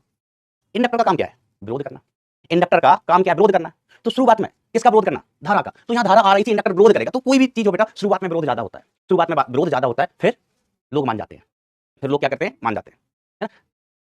देख लो आजकल मैंने बहुत सारे केसेस देखे हैं मेरे साथ, कई लोगों के साथ कि उन्होंने अपने पसंद से शादी कर ली, घर वालों ने घर से भगा दिया, यहाँ से अपने मन से शादी करके आ गया, हमको नहीं एक्सेप्ट है, घर से भगा दिया, 1 साल बाद, 2 साल बाद, 4 साल बाद, 6 साल बाद, 10 साल बाद साथ में रहते हैं। वही सासू माँ कहती थी, बहू जी चाय बना के लाइए ना, कितना बढ़िया चाय बनाती हो, बहुत बढ़िया चाय बनाती हो, कभी चीनी कम रह जाए ना तो बस अपनी उंगली और घुमा देना, एक बार चाय में मीठी हो जाती है। 10 साल के बाद ऐसा, तो शुरुआत में विरोध बहुत ज्यादा विरोध, बाद में कोई विरोध नहीं, सब नॉर्मल। हमारा दोस्त रो रहा था कि बॉस क्या करूं, जूनियर था हमारे कॉलेज का, हमने उससे वादा किया था कि हम तुमसे शादी करेंगे, हमने अपना वादा निभाया और पापा ने हमको घर से बाहर निकाल दिया। अब हम क्या करें, कहाँ जाए, हमारी छोटी बच्ची भी है। मैंने कहा सब बढ़िया हो जाएगा, समय को अपना काम करने दो, समय बीतने दो, सब बढ़िया हो जाएगा। हो गया। तो वही काम कॉन्सेप्ट यहाँ पर सिंपल सी बात है कि इंडक्टर का काम क्या है, विरोध करना। इंडक्टर का काम क्या है, विरोध करना। शुरू में धारा आएगी, इंडक्टर जाने नहीं देगा, इंडक्टर जाने नहीं देगा, धारा कितनी जीरो, धारा कितनी जीरो। जैसे ही समय गुजरेगा, स्थायी अवस्था आएगी, लंबे समय के बाद इंडक्टर विरोध कर ही नहीं पाएगा। इंडक्टर बेटा विरोध कर ही नहीं पाएगा, इंडक्टर का विरोध करना खत्म। तो हम ऐसे याद रख सकते हैं कि अच्छा इंडक्टर में क्या होता है, इंडक्टर शुरुआत में तो बहुत विरोध करता है, धारा को जाने नहीं देता है, मतलब थोड़ा फर्क है। बाद में इंडक्टर विरोध करना बंद कर देता है, दुनिया की तरह, इस दुनिया की तरह। तो इंडक्टर बन गया तार। अब कैपेसिटर में उल्टा कर लेता हूँ, कैपेसिटर में इसका उल्टा कर लेता हूँ, खत्म बात। ओके चलिए, तो याद रखना बेटा, बात याद रखना। अब हम आपसे हाँ है ना 10 मिनट और लूंगा बेटा, 10 मिनट और लूंगा, क्योंकि अधूरी कहानी रह गई और कोई भी कहानी अधूरी नहीं छोड़नी चाहिए, चाहे वो पढ़ाई की कहानी हो या प्रेम कहानी। आपको हर कहानी को उसकी मंजिल तक, उसकी डेस्टिनी तक पहुंचाना है।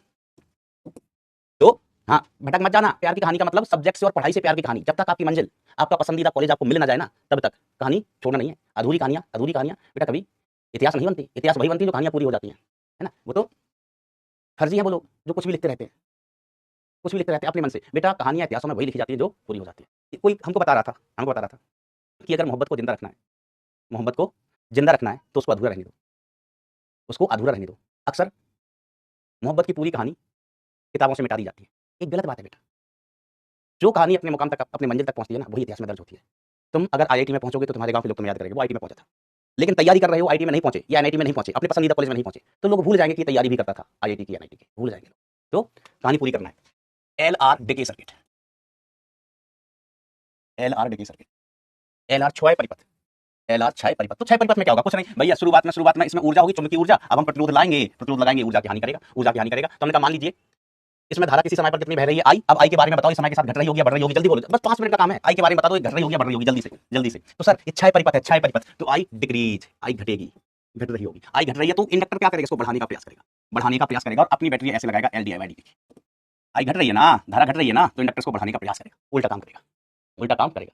ठीक है, लूप का नियम लगा दो, बिना शर्माए दिन दहाड़े लूप का नियम लगा दो। तो यहाँ से चलना शुरू करें, तब तक I R, loop law, loop law, loop law, तब तो I R, I R minus का LdIdt बराबर 0।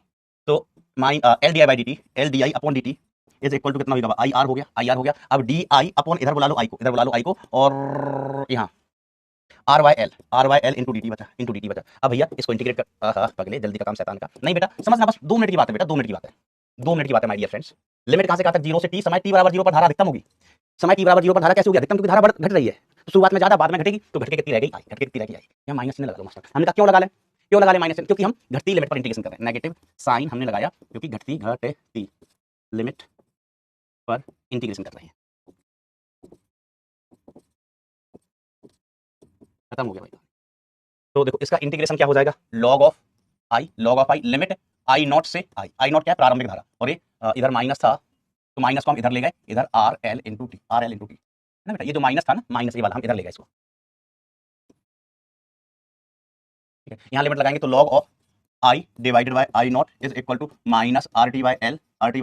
तो I upon I naught is equal to e to the power minus R T by L. तो आई की value कितनी हो गई दोस्त, आई की वैल्यू हमें दिन दहाड़े मिल जाएगी, आई की वैल्यू हमें दिन दहाड़े मिल जाएगी, I naught E to the power minus R T by L.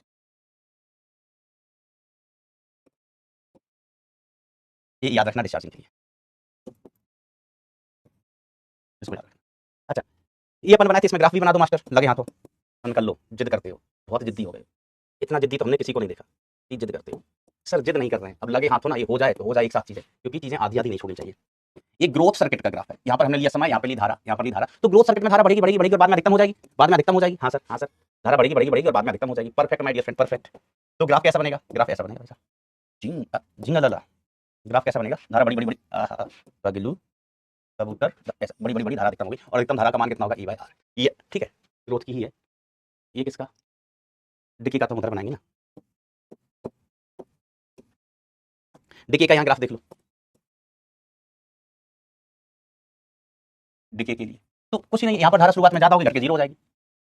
इसमें कौन सी बड़ी बात है, कौन सा रॉकेट साइंस है इसमें। धारा शुरुआत में ज्यादा होगी, बाद में घट के 0। शुरुआत में धारा कितनी थी, आई नॉट। ग्राफ किसके बीच में बनाया मास्टर तूने, क्यों मास्टर, तो हमने कहा आई और टी के बीच, आई और टी के बीच में।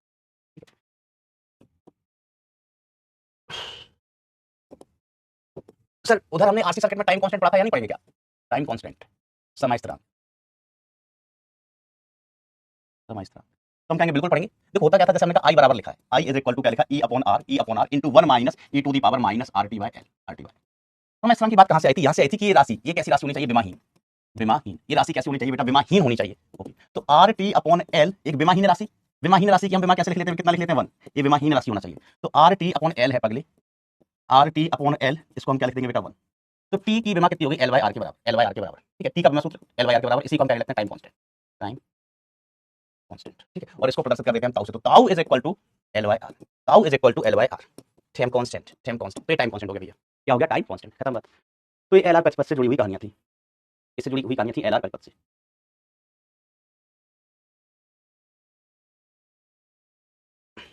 सर मास्टर हिम्मत हो तो एक सवाल करवा दो, मास्टर अगर तुझ में हिम्मत हो, हिम्मत हो तो सवाल करवा देगा। हमने कहा देखो भाई, चित्र में एल आर परिपथ दर्शाया गया, टी बराबर 0, सेल से निकले आवेश का मान इस अंतराल में चाहिए। देखो बेटा बस आखिरी सवाल है, आखिरी सवाल, ये बता दो मुझे चार्जिंग वाला परिपथ है डिस्चार्जिंग का। तो जैसे हम देखेंगे बैटरिया लगा है, बैटरी, हाँ बैटरिया लगा है, बैटरी चार्जिंग वाला केस है, क्या लगा है बेटा, क्या है, चार्जिंग वाला केस। तो आई इज इक्वल टू अपन क्या लिखेंगे, E upon R into 1 minus E to the power minus R T by L.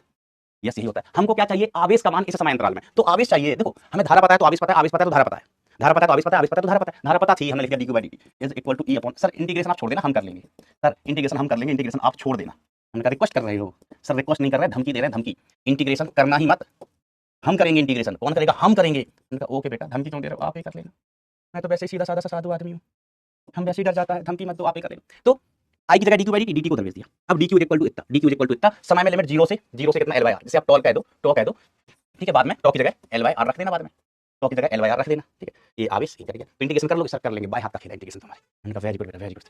तो बस ये सवाल, बस यही देखना कि चार्जिंग है डिस्चार्जिंग, उसके हिसाब से सूत्र लगा देना, चार्जिंग है डिस्चार्जिंग, उसके हिसाब से सूत्र लगा देना, सूत्र लगा देना।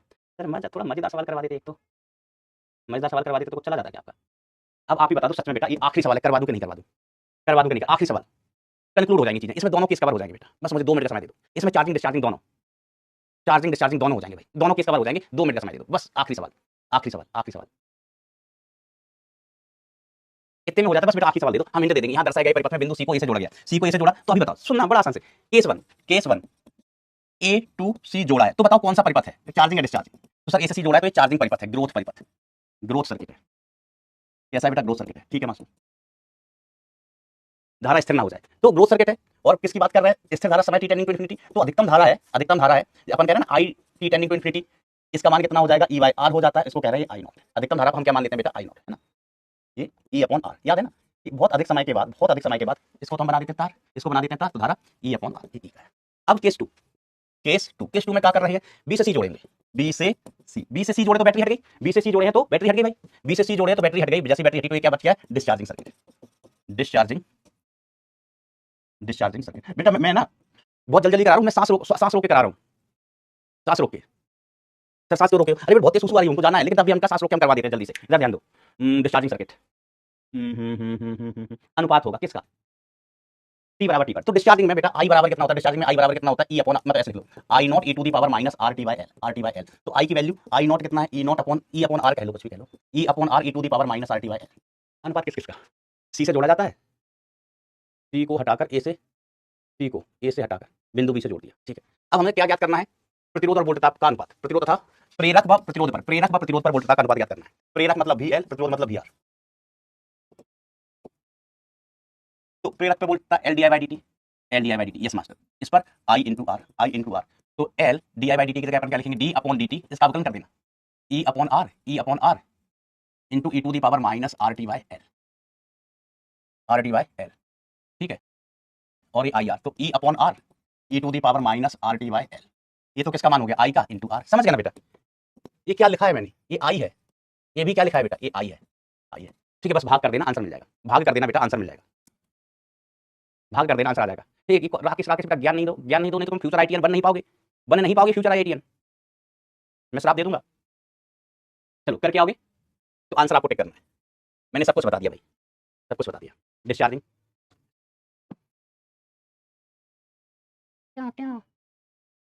तो देखो, हमको लगता है इसका तो कोई रोल भी नहीं है, रोल भी नहीं है। डिस्चार्जिंग है, डिस्चार्जिंग है, डिस्चार्जिंग में क्या होता है, वी एल क्या है, L D I by D T, क्या दिक्कत है इसमें, डिस्चार्जिंग का आई ले लोगे, वी आर क्या है, आई आर, आई का मान डिस्चार्जिंग का हमें पता है, आई डिस्चार्जिंग में कितना है, आई डिस्चार्जिंग में कितना है sir, I naught E to the power minus R T by L ना। एक चीज और ध्यान देना, टी का मान दिया सवाल में, टी का मान बाद में पटक देना, एल बाई आर पटक देना उठा के, सर मान एल बाई आर, टी बराबर इतने पर एल बाई आर रख देना टी की जगह। चलिए, मन लगा के, दिल लगा के, दिमाग लगा के, मन लगा के, दिल लगा के, दिमाग लगा के पढ़ाई करते रहें। यार तुम 15 मिनट में फैल जाते हो। मैं तो कभी जैसे संडे वनडे इधर-उधर आपको फालतू की एक्स्ट्रा क्लास भी नहीं लेता आपकी। ये नहीं संडे है, बच्चों का बैकलॉग होगा, होमवर्क होगा, वो करेंगे। नहीं तो दोस्तों के साथ घूमेंगे-फिरेंगे, मस्ती करेंगे, है ना? पढ़ाई के साथ-साथ ना मस्ती करना भी ज़रूरी है। हैं? कभी संडे वनडे को कभी किसी छुट्टी की एक्स्ट्रा क्लास नहीं लेता। किसी दिन तुमको 15 मिनट ज़्यादा पढ़ा दो, 15 मिनट, तुमको ऐसा लगता है जैसे हमने तुम्हारी किडनी माँग ली हो। पागलैट हो क्या? ओके, तो आज के लिए इतना ही। मन लगा के, दिल लगा के, दिमाग लगा के पढ़ाई करते रहें। Thank you so much. Tata bye bye, take care, love you all.